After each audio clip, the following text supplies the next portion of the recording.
If I had to completely start investing from scratch in 2026 and I was only allowed to buy 3 ETFs for the rest of my life, these would be the exact 3 I would choose.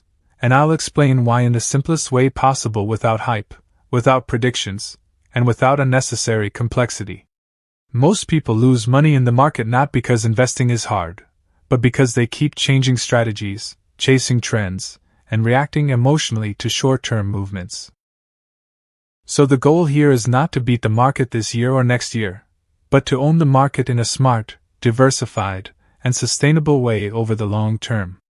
The first ETF I would buy is a total US stock market or S&P 500 style ETF. This type of ETF gives you exposure to the largest and most profitable companies in the United States in one single investment. Instead of trying to guess which company will outperform, you automatically own them all. These companies include leaders in technology, healthcare, finance, consumer goods, energy, and industrials. As the economy grows, these businesses grow. As innovation happens, these businesses benefit. And when weaker companies fall behind, they are naturally replaced inside the index without you doing anything. This is important because it removes decision-making and emotion from the process. Historically, the U.S. stock market has rewarded long-term investors not because it goes up every single year, but because it adapts over time. Entire industries rise and fall, but the index continues to evolve. This ETF captures that evolution. In 2026, with artificial intelligence, automation, biotechnology, and digital infrastructure continuing to expand, owning the broad U.S. market means you benefit from growth without having to predict which company or sector will win. You simply stay invested and let compounding work. The second ETF I would buy is an international stock market ETF. This is the part of investing that many people ignore, but it plays a very important role. This ETF gives you exposure to companies outside the United States, including developed markets and emerging markets. That means you are not putting all your money in one country, one economy, or one currency. Different regions of the world grow at different times. Sometimes the US outperforms, sometimes other markets do better. This ETF helps reduce concentration risk and smooth long-term returns. International companies include global brands, manufacturers, financial institutions, and technology firms that serve billions of people worldwide. As populations grow, middle classes expand, and global trade continues, these companies benefit. Currency movements can also work in your favor over time. You don't need to understand every foreign market or follow international news daily. This ETF does the diversification automatically. You simply own a piece of global economic growth. The third ETF I would buy focuses on dividends and income. This ETF owns companies that consistently generate profits and return a portion of those profits to shareholders in the form of dividends. This part of the portfolio is not about fast growth, but about stability and cash flow. Dividends provide income even when markets are volatile or moving sideways. They also help reduce emotional selling because you are receiving real money while holding your investment. Dividend-paying companies are often established businesses with strong cash flow and disciplined management. Over time, many of these companies increase their dividends, which helps protect purchasing power against inflation. Reinvesting dividends can significantly boost long-term returns through compounding. This ETF adds balance to the portfolio by providing income and reducing overall volatility. When you combine these 3 ETFs, you get growth from the US market, diversification from global markets, and stability from dividend income.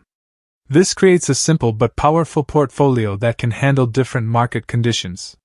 In good years, growth drives returns. In bad years, diversification and dividends help reduce damage.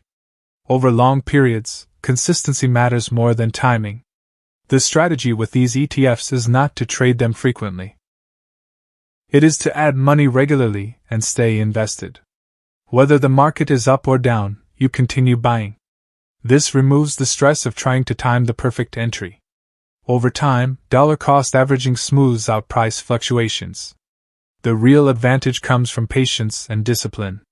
Many people underestimate how powerful compounding is because it works slowly at first.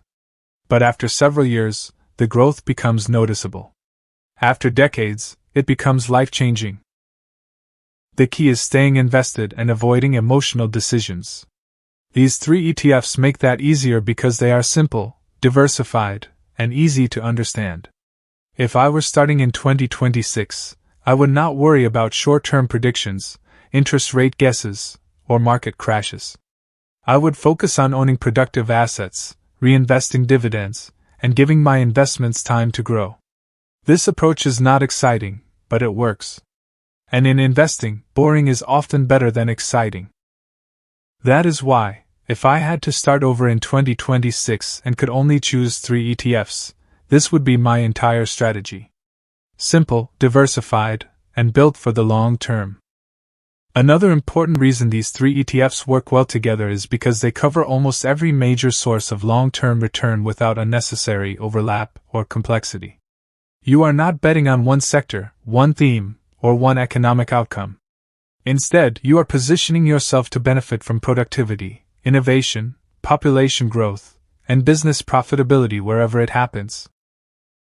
This matters because no one, no matter how experienced, can consistently predict which country, industry, or company will dominate in the future.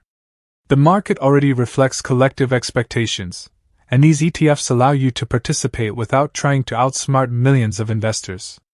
One mistake many beginners make is constantly adjusting their portfolio based on headlines. When inflation rises, they panic.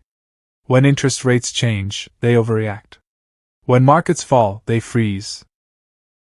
These 3 ETFs reduce that temptation because they are designed to be held through full market cycles. You don't buy them because you think next year will be good.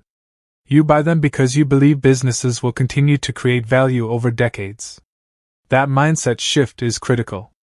Another advantage of this approach is cost. Broad market ETFs typically have very low expense ratios. That means more of your money stays invested instead of being eaten away by fees. Over long periods, even small differences in fees can result in large differences in outcomes. By choosing simple, broad ETFs, you are maximizing efficiency while minimizing unnecessary costs.